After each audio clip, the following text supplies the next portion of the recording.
గోదావరి ఉగ్ర రూపంతో రెండో ప్రమాద హెచ్చరిక జారీ చేశారు.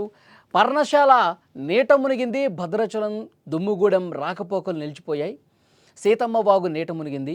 ఏపీకి వెళ్లే మార్గంలో కూడా వాహనాలు నిలిచిపోయాయి. మరో 5 అడుగులు పెరిగితే మూడవ హెచ్చరిక జారీ చేస్తారు. సీతమ్మ విగ్రహం నారచీరల ప్రాంతం ఆల్రెడీ మునిగిపోయింది. అధికారుల ఆదేశాలతో లోతట్టు ప్రాంతాలు ఖాళీ అయ్యాయి. భద్రాచలం రామాలయం వద్ద కళ్యాణ కట్ట కూడా మునిగిపోయింది. భద్రాద్రి కొత్తగూడెం జిల్లాలోని భద్రాచలం ప్రాంతం ప్రస్తుతం వరద బీభత్సంతో వణికిపోతోంది. ఎగువ ప్రాంతాల నుంచి వస్తున్న భారీ వరదల వల్ల గోదావరి నది ప్రమాదకర స్థాయిలో ప్రవహిస్తోంది. ఈరోజు ఉదయం 8 గంటలకు నీటి మట్టం ఏకంగా 48 అడుగులకు చేరడంతో అధికారులు వెంటనే రెండో ప్రమాద హెచ్చరిక జారీ చేశారు. స్క్రీన్ మీద మీరు చూస్తున్నారు, 48 అడుగులకు అది వాటర్ చేరుకున్న పరిస్థితి. వరద ప్రవాహం ఇంకా అంతకంతకు పెరుగుతోంది. నెక్స్ట్ 49, 50 అడుగులకు చేరితే పరిస్థితి ఇంకా దారుణంగా ఉండే అవకాశం ఉంది. లోతట్టు ప్రాంతాల వైపు వాటరు ఇంకా చొచ్చుకొని పోయే అవకాశం ఉంటుంది. కాబట్టి ఆందోళన కనిపిస్తోంది అక్కడ. ఈ వరద ఉధృతికి భద్రాచలం నుంచి దుమ్ముగూడెం, చర్ల మండలాలకు వెళ్లే దారిలో కూడా రాకపోకలు నిలిచిపోయాయి.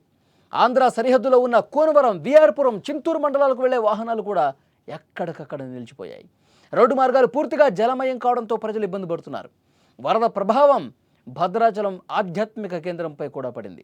దుమ్ముగూడెం మండలంలోని పర్ణశాల రామాలయం సమీపంలో ఉన్న సీతవాగు పొంగి పొర్లుతోంది.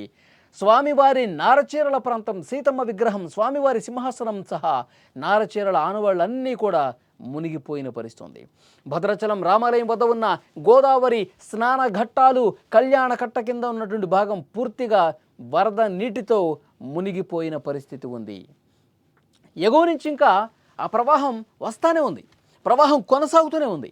నీటి మట్టం మరో 5 అడుగులు పెరిగితే మూడవ ప్రమాద హెచ్చరిక జారీ చేసే అవకాశాలు ఉన్నాయని సెంట్రల్ వాటర్ కమిషన్ వర్గాలు చెప్తున్నాయి. ఈ పరిస్థితుల దృష్ట్యా జిల్లా యంత్రాంగం అప్రమత్తంగా ఉంది. లోతట్టు ప్రాంతాల ప్రజలను సురక్షిత ప్రాంతాలకు తరలించే ఏర్పాట్లు చేస్తున్నారు. సహాయక చర్యల కోసం బృందాలను సిద్ధం చేశారు. ప్రజలు అప్రమత్తంగా ఉండాలి, నది వైపు అసలు వెళ్ళొద్దని చెప్పి అధికారులు చెప్తున్నారు. ఎందుకంటే మరొక 3 రోజుల పాటు తెలంగాణలో మరొక 3 రోజుల పాటు సెప్టెంబర్ 3వ తారీఖు వరకు వర్షాలు పడతాయి, జాగ్రత్తగా ఉండాలని చెప్తున్న నేపథ్యంలో ఇక ఎగువన వర్షాలు కూడా భద్రాచలంలోనే కురవాల్సిన పని లేదు. ఎగువ ప్రాంతాల్లో భారీ వర్షాలు కురిసిన ఆ వాటర్ మొత్తం గోదావరిలో కలుసుకుంటూ ఈ విధంగా ప్రవాహం పెంచుకుంటూ పోతుంది. గంట గంటకు ఆ ప్రవాహం పెరిగితే 48 అడుగులు కాస్త 49, తర్వాత 50, ఈ విధంగా ఇంకొక 2-3 అడుగులు పెరిగితే లోతట్టు ప్రాంతాలు ఇప్పటికే పూర్తిగా జలమయం అవుతున్న పరిస్థితి ఉంది. పూర్తిగా భద్రాచలం పట్టణంలోకి ఏమైనా వాటర్ వచ్చేస్తాయని ఒక ఆందోళన చాలామందిలో కనిపిస్తోంది. ఇప్పటికే అక్కడ హైదరాబాద్కి వెళ్ళేటువంటి రహదారిలో వాహనాలు ఎక్కడెక్కడ నిలిచిపోయినాయి. ఎందుకంటే అక్కడ సమీపంలో ఉన్న కొన్ని వాగులు ఉప్పొంగి ప్రవహిస్తున్నటువంటి పరిస్థితి ఉంది. ఇంకా ఎగువ నుంచి భారీగా వరద వస్తున్నటువంటి నేపథ్యంలో ఆందోళన ఎక్కువైపోయింది. అందుకే అధికారులు లోతట్టు ప్రాంతాల ప్రజలను అప్రమత్తం చేస్తున్నారు. మీరు జాగ్రత్తగా ఉండండి, ఇంకా వరద ప్రవాహం పోటెత్తి ప్రవహిస్తే ఇబ్బందికర పరిస్థితి ఉంటుంది. అక్కడ సీతమ్మ వాగు దగ్గర పరిస్థితి మనం చూస్తూ ఉన్నాం.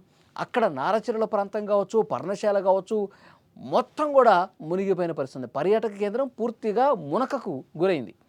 ఇక ఇప్పుడు ఈ ప్రవాహం ఇంకా పెరిగితే గంటకు పెరుగుతుంది కానీ ఎక్కడ తగ్గట్లా. సో ఇంకా భారీగా పెరిగితే కనుక చాలా ప్రమాదకరమైన పరిస్థితులు ఉంటాయి. కాబట్టి అధికారులు ఎప్పటికప్పుడు పరిశీలిస్తూ ఉన్నారు, పర్యవేక్షిస్తూ ఉన్నారు, తగు చర్యలు తీసుకుంటూ ఉన్నారు.